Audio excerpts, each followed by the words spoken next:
the Native American Studies model curriculum.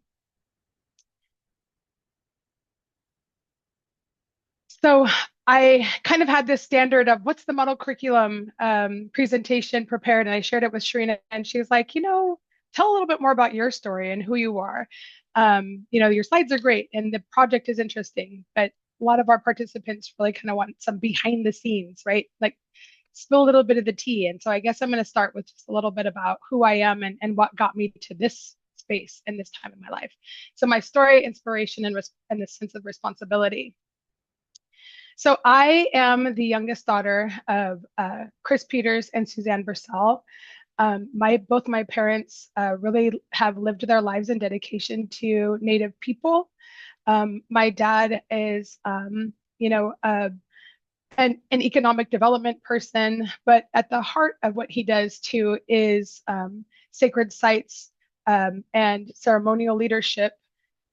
He was instrumental to many efforts in our local community to bring back ceremony in the 70s.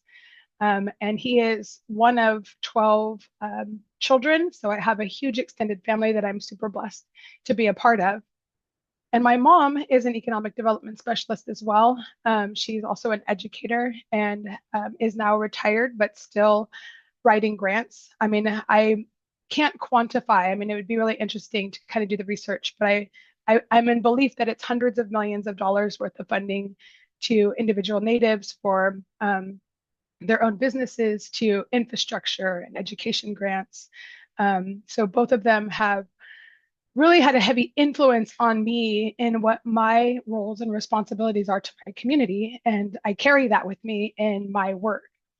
I am also a regalia maker, a basket weaver. I am a mother and a new grandmama. So I'm super excited to add that to my portfolio. So thank you for the introduction. I think you covered most of what this is, but also who I am really has a lot to do with what I do. And I've been in education. This is now my 18th year, and my educational philosophy has always been deeply rooted in cultural sustainability, cultural practices, trauma-informed approaches, art integration, and team building. I really love growth mindset and self-compassion, opportunities to teach self-compassion, but I'll get into that a little bit more. My why of education is super multifaceted. I do feel like I want to be an active disruptor of colonization. I want to bring awareness to our youth, to the communities that we live in, that we, as Native people, are resilient and that we've worked really hard to reconnect with our identities, that were violently taken from us in many cases. And whatever I can do to support young Native people growing up proud of who they are is what I want to do. So where am I from? I'm from Northern California, so I just wanted to throw this slide in there too, just to kind of give a context for where I am. As introduced, I'm Yurok and I'm Karuk, so I'm from Northern California. And we have a lot of rural landscapes. But within these rural landscapes, I do recognize how blessed I am to be to live in my Indigenous lands and to have the opportunity to learn Indigenous practices. Like as a basket weaver, I do understand that there are many people throughout the United States and throughout California that might not have access to their landscapes, to be able to continue to basket weave, and that there are incredible barriers out there for people. And I understand and I don't take that for granted. I do carry a strong weight of responsibility in being a cultural practitioner. And I do get emotional. I'm a crier, guys, so I might cry a couple times, just letting you know. But I do really, understand that with this access comes responsibility, and I try to do my best to share this knowledge with as many people as I can. So as an educator too, I've really been involved in lots of different things. Yeah, I mostly served as an so prior to becoming educator, actually, that's an important part. Is I worked for the Karuk tribe of California. I went to college for a couple of years, but then moved into um, Happy Camp. So if you know Happy Camp, know Northern California, you still might not even know Happy Camp, but it's in Siskiyou County and it's in the indigenous lands of the Karuk people. So on the Upper Klamath River. Um, and I had a really great mentoring, and I was encouraged to go from kind of like a receptionist kind of position to being a self-governance coordinator. And in that role, I, had the opportunity to learn a lot about sovereignty and to be a liaison between state and federal government agencies and the tribe, and to really advocate for big initiatives like federal recognition of the fishery. And I got the opportunity to write the compact agreement with the HHS for the Indian Health Services. So I do really appreciate all of that support, and developing me as somebody who has this background in tribal sovereignty going into teaching, because it provided a really important foundation of, honoring the Native community that I intended to serve. I was a young mother, so at the age of 20, I had my son Ishkesh, and then I had, like, a couple years later, I had my daughter Apakwadianich, and both of those children really motivated me to have a schedule that was more like theirs. And so I went back to school and became a teacher. Um, I mostly served as an educator on the Hoopa Elementary School on the Hoopa Valley Reservation. And in my last year of service in the Klamath Trinity Joint Unified School District, I was the principal of Hoopa High School, which was pretty cool because my mother's father was also the principal of Hoopa Valley High School. I mostly taught seventh and eighth grade math, but I did teach fifth grade as well. And part of, like, my commitment to the community was I was a cheer coach for 10 years, which definitely is an odd thing to add to my repertoire, but I do love to dance. And there is a lack of performance arts opportunities where you can bring in crowds in on the reservation. And so one way that I could do that was through cheer. So I mostly coached, Pop Warner football, but then as my daughter grew older, we moved into basketball, cheerleading at the high school level.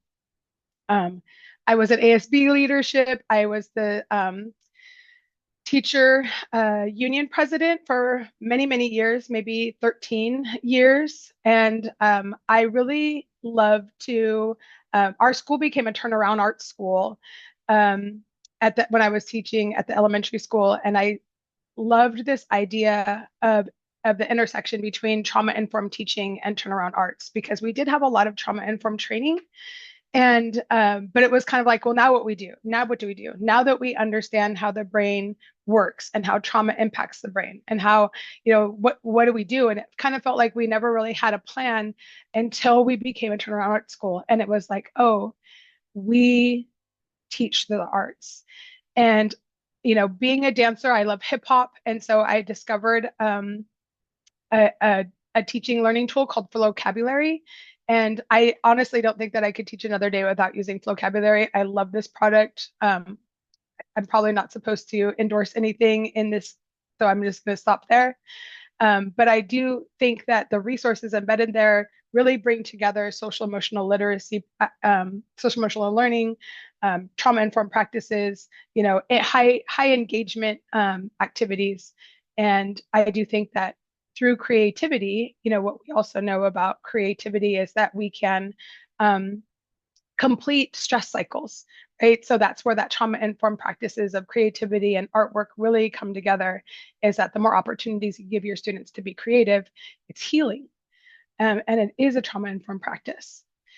So these are like my cheerleaders when we went to Maui for a basketball tournament. Here's me being goofy, doing turnaround arts thing, dressed up as Bob Ross. And my little hip hop crew, we created a student video, and you probably will have access to these slides. And if you're interested in learning more, you can watch those things then.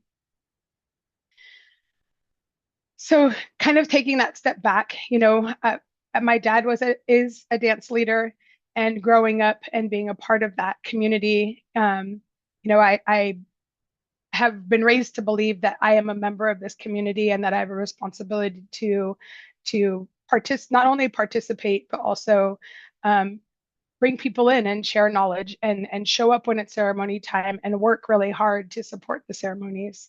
Um, Locally we have world renewal ceremonies that my family is really an active part in, and my children have all participated in brush dance and flower dances, and this is just a part of who we are. So this dedication, I'm very dedicated to preserving these traditions and trying to find out ways to provide access to this kind of knowledge within Native communities, and Native students that might not have access through their families. I have many people in my life that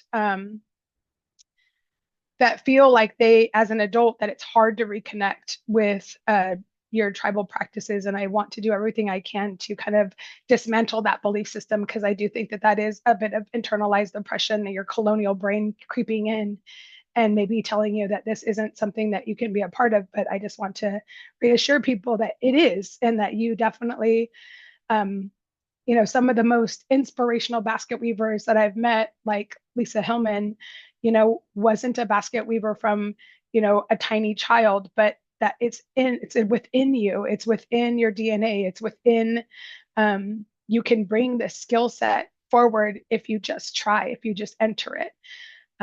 I've had the opportunity to be a master weaver in the Alliance of California Traditional Arts Master Apprentice programs. And, I had the opportunity to make regalia for my daughter's flower dances. And so here's just some examples of my work. Um, I mostly make baby baskets. So I have made like 169 baby baskets so far. I've been weaving for a little over 20 years. And then just images of my daughter's regalia. So, getting more into from my story to, my sense of responsibility. So, now that I'm working at the Humboldt County Office of Education, how did we get involved in the Native American Studies model curriculum? It really is an awareness of our student population. Um, the way the state records Native American students is flawed, and that, if you claim any other race, like if you have are Hispanic and Native, or maybe culturally don't identify as Native, so you're also like, well, I feel white, but I'm also Native, then you go into this category of two or more races. And so then the Native American is not counted at all, which is a very flawed system. So we think that there's probably closer to at least 15% of Native American population in Humboldt County. There's between 17 and 18,000 students. And from these students, there's a pretty high chronic absentee rate compared to the countywide average of 27%. So it's almost double. We're also hoping to be responsive to the tribes within our community. The three largest tribes have ancestral territory within Humboldt, what is now known as Humboldt County. And so just recognizing that there's a strong sense of responsibility. And if there is also some data that is available through this ACLU failing grade report that is a little old now, but really important data to understand why Humboldt County Office of Education is involved in this work. That why is also centered in honoring, Native peoples, developing and furthering the understanding of our shared environment, accurate representation of history, affirming Native identities that continue to experience erasure or misrepresentation in classrooms, cultivating empathy and awareness. And again, going back to, we do have a strong presence, tribal presence here that, in the last 20 years, especially, have become huge economic hubs for our community. And I really think that the model curriculum will help young people see tribal people more as community partners, and places that they might want to work. Maybe their families already work for a tribe, and to recognize the value that tribal communities have on the whole community. So We also have access to data, from the state, so this is also part of our why. Oops, I'm going to go back. So lots of links here to have access to data if you're interested in learning more. But, similar results throughout the state. There's probably I think like 5.8 million students there's quite a few students in California, but of that, it represents just 0.5% of the student population. But again, that two or more races category could reveal that there's probably 2 or 3% of the student population is Native American. But from those that are measured, significantly higher chronic absentee. And I believe that the graduation rate in this that I didn't put in there, I forgot to fix that mistake, but I think it's 86% is the California rate. And so there's, five, almost 6% less graduation rate for Native populations in California. Significantly higher rate of Native Americans experience suspension, and about 10% less have access to early childhood education. So great links to more resources.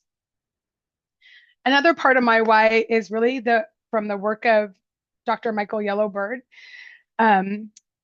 So this is where, like, in my teaching and learning about education and the brain and trauma-informed practices, then Michael Yellowbird comes in with this huge influence and kind of like this brain aha moment for me of how Indigenous practices are connected to scientifically to things to activities that heal the brain. And dancing together, singing together, movement, meditation, all of these things, fasting, all of these things that Native people do biologically support healing, from growing dendritic spines, in your neurons, growing the telomeres in your DNA. And it really kind of hit home for me that, this is trauma-informed practices as well. And the more we can bring cultural knowledge and cultural activity into our schools, that we are actively decolonizing, right? Our schools, we're decolonizing the brain. And I love his terminology of neurocolonization, neurodecolonization. So if you haven't checked out the work of Michael Yellowbird, I have a couple of links here for you. It's amazing. Also, thinking about, the kind of stepping stones for me and becoming a better educator or becoming a more aware educator is, this identity work and being somebody who really, when I'm working with educators and working with talking about systems and talking about our approach and trauma-informed approach, like who we are really matters. And most of our classrooms are led by educators who are non-Native. And so helping them to understand that their identity markers really makes a difference in how they interact with students is important, right? And so that is work that we cannot skip in education, especially when we are trying to look for the opportunities to build successes for students that have been historically oppressed.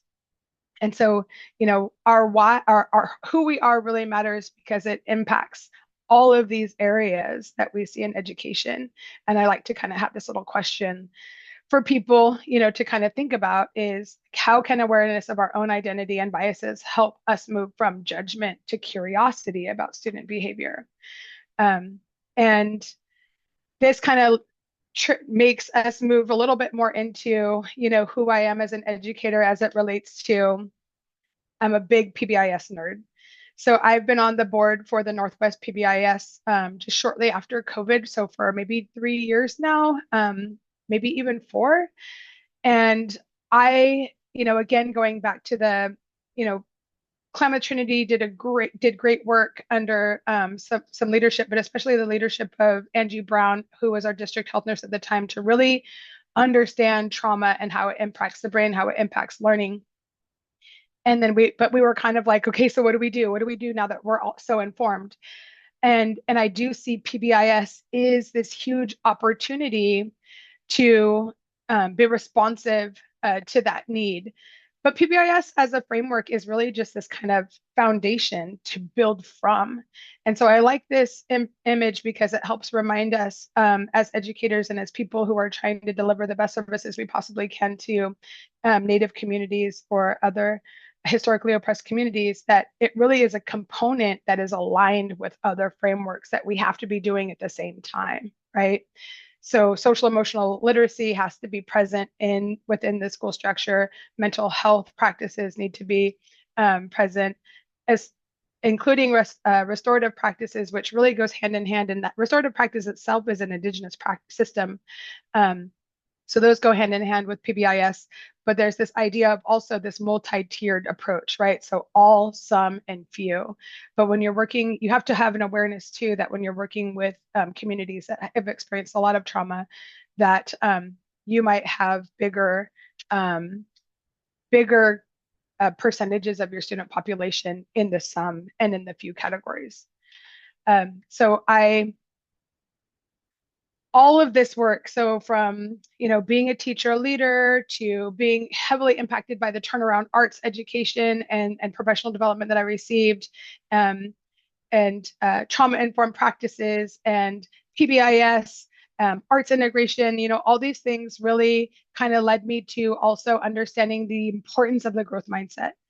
So I teach growth mindset. The first thing that I do with students, and what I try to embed in all of my professional developments, even with adults, is this reminder, right, that we have to have a growth mindset as we approach anything, and that learning, right, is filled with mistake making. And if we don't create a space where mistakes can be made safely, right, then what we'll see is people shut down, adults and students. And so we really have to have this idea of patience with our journey in learning. And we have to give ourselves grace, and we have to remember, that every day we ask students to learn something new. And so we ask them to step outside of their comfort zone all the time.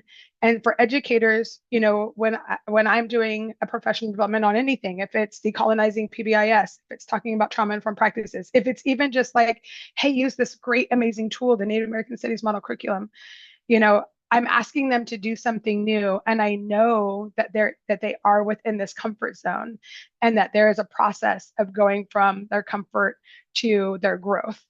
And so I try to remind them that we sometimes lose empathy or compassion for our students when we're trying to get them to learn something every day, and so just that constant reminder. That it feels super oogie to go outside of your comfort zone.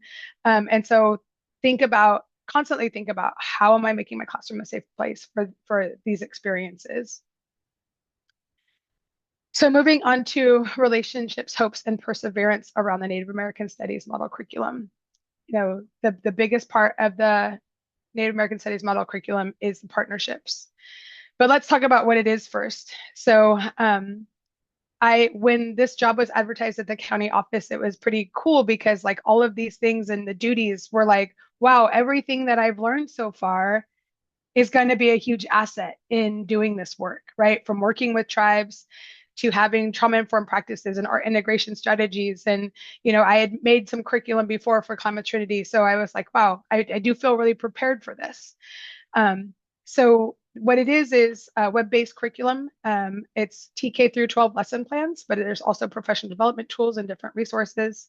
It's one of 4 model curriculums that are hosted on the We Are California UC Davis website. We partnered with San Diego County Office of Education, where they basically took this southern part of the state, and we worked with the northern part of the state to support the development of the resources. And we really centered and partnered with tribes, not Native knowledge keepers, youth organizations, and as many people who were available. We had just this tiny slice of time to get things done, and just a tiny slice of funding to be able to do it. And we're really proud of what we were able to do in a short period of time. If you are interested in learning more about the process of the Humboldt County Office of Education, Dr. Katja Risling-Baldi and I co-authored an article for the Axel Leadership magazine that just kind of goes into a little bit more depth in how we approach the work. So why Katja? because Kacha was our guiding leader. So this work was really supported and, you know, not necessarily vetted, but huge contributions from these three powerful Native American studies leaders. Nicole Lim, who's POMO and the director of the California Indian Museum and Cultural Center, Jolie Proudfit, who's Lusenio Payakowicham Tongba, and involved in several different things, but I think mostly at Cal State University, San Marcos. They both oversaw the work of the San Diego County Office of Education, while Dr. Kutcher Risling Baldi, Hupa Yurok and Karuk, who is working in the Native American Studies Department at Cal Poly Humboldt, really supported the work of Rebecca Lowry, who was my partner for the first 3 years in this work for the Humboldt County Office of Education.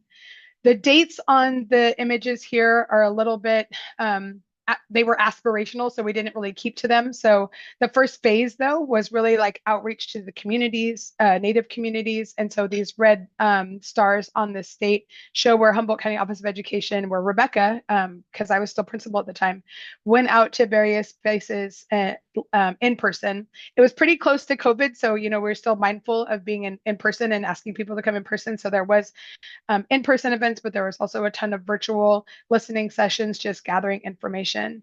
And then the second phase was curriculum development. And the last phase is what we're kind of in right now, which is professional learning. From those outreach efforts in the community, responded, they said that for Northern California, they said, we really want lessons about cultural strengths, law and government, cross-curricular integration, relationship to place and history.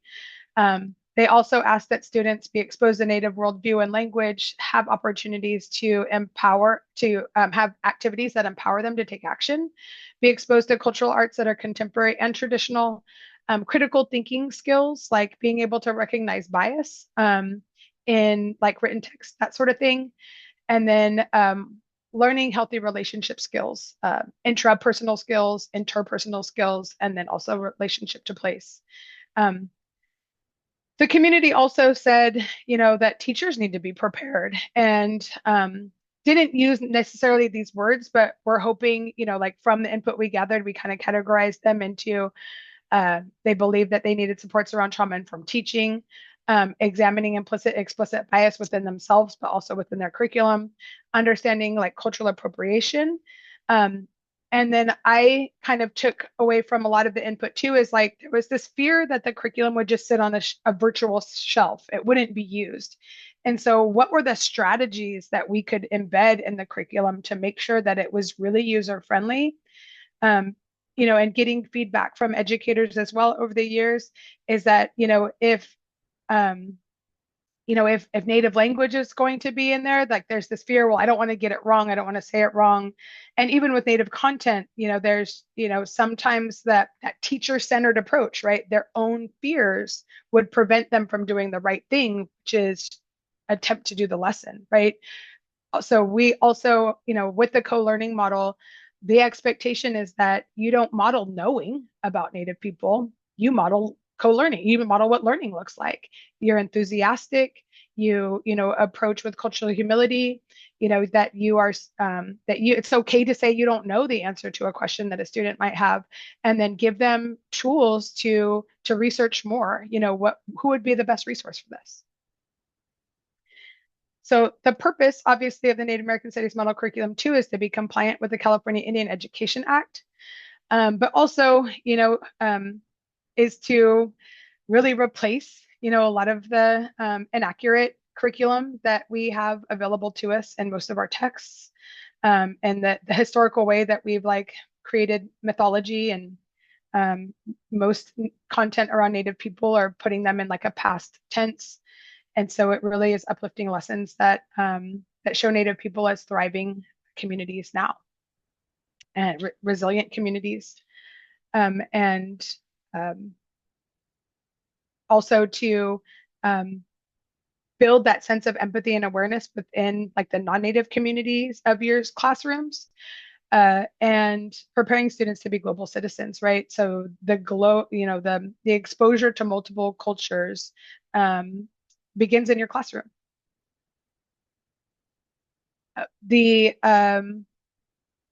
as much as we possibly could, again, just a slice of time.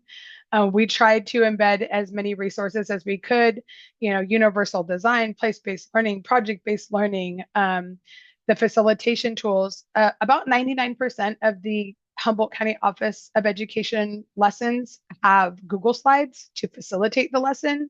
So the idea of that co-learning model and what makes it easy is like, if you can advance a slide deck, then you will be successful in facilitating this lesson. And it really is like taking the teacher prep out of it, right? If you can read the teacher background and the lesson overview while standing at the copier making your student worksheet copies, then you're going to be okay, because the slides will really guide you through the lessons. So with these out, with this work, we're hoping that the outcomes really strengthen Native student identity. And we're also finding too, and some of the feedback is some of the cultures that are not represented, like I think that a teacher approached me and said that their Hmong students are like super excited about the model curriculum, even though there is Hmong model curriculum too. But they can see that culture is being represented, and they automatically have this kind of response like, wow, they have culture, we have culture too. Like they just identify with it a lot more. So you might find that even though you're not talking about you're talking about Native culture, you might see other students that are culturally immersed within their families really take a lot of interest in what is being shared. Part of the model curriculum was commissioning videos. So we have 2 amazing videos that we really think provide a great foundation for learning. The Native California history video, and also Michelle Hernandez, a WIAT filmmaker, and her husband Richie, and their company is called Sugarbush Hill Productions, toured around Northern California and filmed youth. And so we have like an all youth video as well. There's 2 versions of the youth video. One is shorter than the other, so that you have one for primary grade levels and then a longer one for older students. So hopefully there's time. I'm not certain how much longer I have. I think I have 20 minutes, but I am just going to show you maybe one lesson or a couple lessons if I have time that I created, just to kind of highlight some of the amazing work that we did. So when you go to the model curriculum website, you'll see these 4 model curriculums. I do, have a little bit of, I am discouraged a little bit by this, but the design of this was purely funding. So there was a Holocaust bill that was passed in the state of California. I believe it had like $11 million. It could be wrong, but I believe there's $11 million associated with that bill. And I don't really know who, but there was this awareness that was brought forth to the state saying, there's more than one group of people in California that have experienced genocide. And so we would like to have those stories told as well. So another, about $11 million, a little over $11 million was set aside for the Vietnamese, Hmong, and Cambodian and Native American Studies model curriculums. Each one of these model curriculums were given like 3.8 million. But I do think that when we put Native American studies content with any other ethnic group, right, we lose this kind of value around sovereignty, and we lose this value around acknowledging that tribes are very distinct political entities within the United States, and they're it's a different relationship that should be expressed as having maybe their own website, so that it communicates just that it's just a different relationship, and that it's Native people aren't just an ethnic group of California or the United States. Let's go in. So we really think that this video is important, so you'll see it kind of highlighted on every single page. But this introduces the model curriculum, and it goes right into these thumbnails that describe lessons. I'll just highlight a lesson that I worked on. And it is called We Are Still Here, Fix the World People, just to kind of show you how art integration, how I uplifted art integration through the lessons that I created. So we kind of have a standard format. The website itself, so just kind of going back to the website, is really treated more as a shopping experience, so that you can kind of poke around. Am I interested in this? You can get more information. But we really, the advice is to click the link to the what I call like the boring teacher lesson plan. But print this. I like papers, I would print this so that I had access to like the sequencing and I could understand, the unit background, the learning goals. We all the lessons have this kind of standard teacher lesson plan. And then we uplift all the resources that you need right in the front. So this lesson begins with an art integrated strategy of see, wonder, think. And so in slideshow mode is usually, we have a standard template for everything, learning outcomes. We have essential questions. We have vocabulary, right? So it is a colonial packaging of traditional knowledge, but it really does build, I guess, a sense of consistency for educators. They know what they're going to get when they open up a slide deck. So this first lesson is all about a notice, wonder, feel. And so you're just looking at the artwork and there is a script to this lesson so that teachers can follow the goals, which are to really expose students to that art integrated practice. So just to show you what a script looks like, it's by slide. It also helps teachers kind of manage the amount of time you will need to go through a certain number of slides so that you can stay within what we think is like a good 55 to 60-minute time period, which is typical for 7th grade, especially if there's period passing, that sort of thing. The second lesson would uplift Lynn Risling as an artist. So we're featuring Lynn Risling's artwork in this lesson, in this unit. And we thought it was really important to give students an opportunity to learn about who she is and as an artist. And because I have a strong belief that if you can't see it, you can't be it. And I'm very inspired by Lynn Risling's artwork. And I do think that this bio video is something that was critical to progressing with, learning about inspiration and having culture, be something that can be an inspiration for who you are as an artist. The third lesson, she talked a lot about resilience, and survival in her video. And so I thought, students probably really need to be connected to like, why are Native people resilient? What does it mean about survival? Because what we can assume is that maybe we're covering genocide, but maybe not really to the extent that we should, so that students understand it. So in the next lesson, I used a video that is hosted by United Indian Health Services. It's called History and Hope, and it does tell the story of the local genocide in Northern California. And that way students have a context for going forward about resilience and healing. So in the fourth lesson, again, all the lessons are centered around this artwork. But we talk a little bit about the Karuk people. We introduce students to a Karuk linguist, and we film Julian speaking in Karuk language and communicating to them this history around the Karuk language and how it was basically violently taken away from people, and that it is now people are trying to bring it back, right? So there is kind of an aspirational video about language keepers that we license to use to kind of close this lesson out, but then really communicating that language is a healing practice and that learning your language is important. The fifth lesson is my favorite. So I really wanted students to kind of get a feel for what it might be like to learn language. And so in this one, again, we revisit all of the essential questions and essential vocabulary that is part of the whole lesson. And then we filmed Julian describing the image. So the first one he described it, but this one he's like saying what each component of the artwork is. And then we connected that to these audio files. And I probably did not share my screen to share the audio links. Let me see if I can do that now.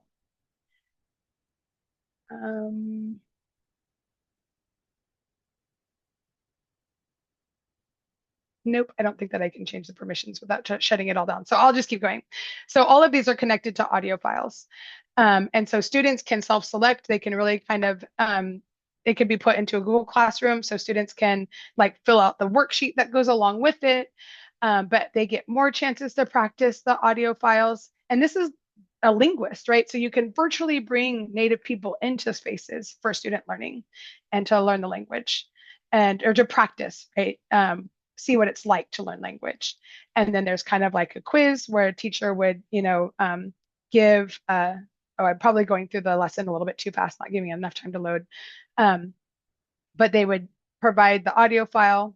There's a word bank on their worksheet, and so the students can go through and fill it out.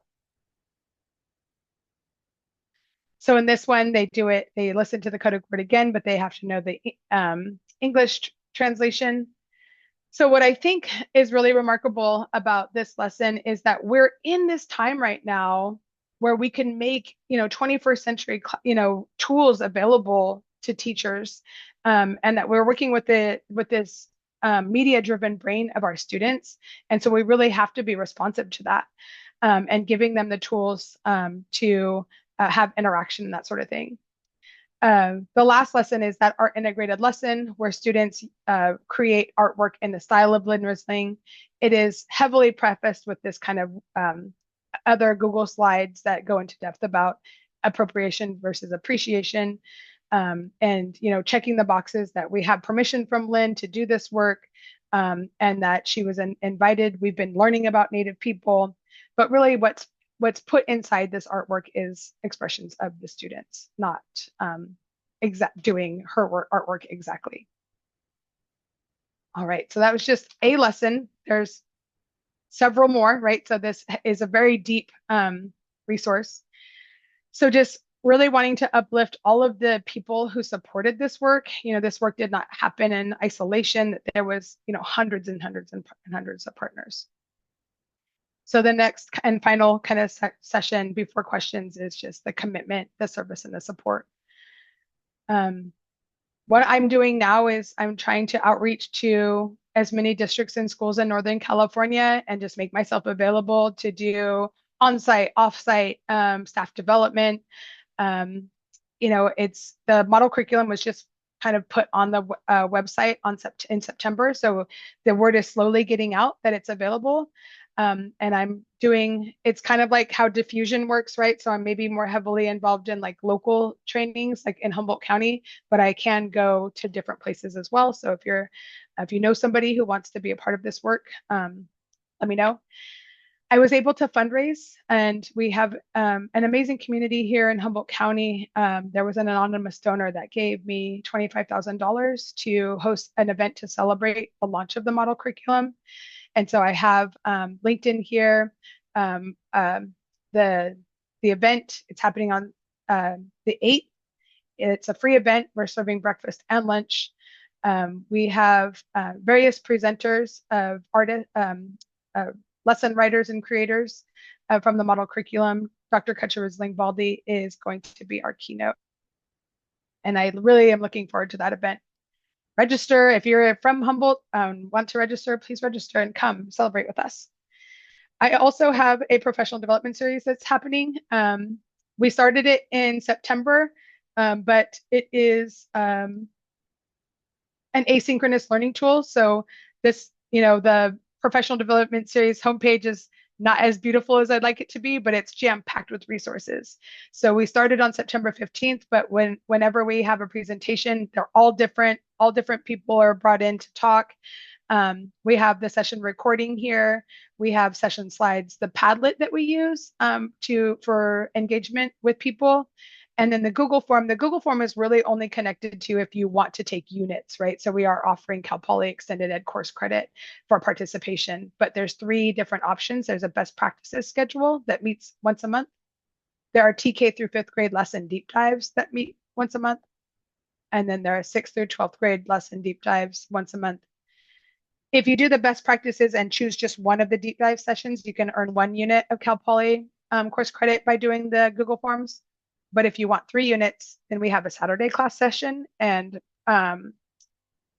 independent kind of like exploring resources of the professional development in the on the website, the professional development resources on the website. So there's this kind of component of look at these resources before we get together look at these resources before we get together before class, right? So that we can have meaningful conversations about what they were exploring and tasked to look at before we get together on a Saturday. Here's a link to the website where you would register for that. So it is the Humboldt County Office of Education Native American Studies Model Curriculum website. This first link takes you to the actual curriculum, but then as you scroll down, you can register for each one of these. Like I said, it's not too late to register. If this is something that you want to participate in, we're going to be doing it again in the spring with all new cast, right? All new presenters. And this is also where you can register for the November 8th event. And this is my contact information. How'd I do, boss? You did amazing. I'm Okay. so impressed. And Oh, I I'm did gonna take forget this to talk home. about my struggles a little bit. So, I guess I kind of aspirationally kind of skipped over that and I apologize, but maybe kind of uplifting, that this work, the biggest struggle I think was this idea of capturing all the, like we're making Native American Studies model curriculum for the state of California, and there's no way that you could do that in that short period of time with, Yeah. just a little bit of funding. We did our best. It's basically like we put it out there. Anybody who wants to, create lessons, we didn't not turn anybody down. We didn't say, no, that's not good enough. We funded every project that we possibly could. And even when people were like, I don't think I can get it done, I was like, I'll help you. You mean like it was really important to make sure that people's voices were heard and that they were included. So much so that I really worked a lot longer than my contractual year to make sure that those people that their lessons were included. So I think like, a struggle for me is knowing that what we created is just the beginning of something and not having any promise that we can continue this work. I don't necessarily even have any promise that I will continue to have the job I have here at Humboldt County even next year. Yeah. So just like this, we're constantly battling the scarcity of funds and the scarcity it, of or that feeling that Native content is not important enough to fund, even though we know that it benefits all students.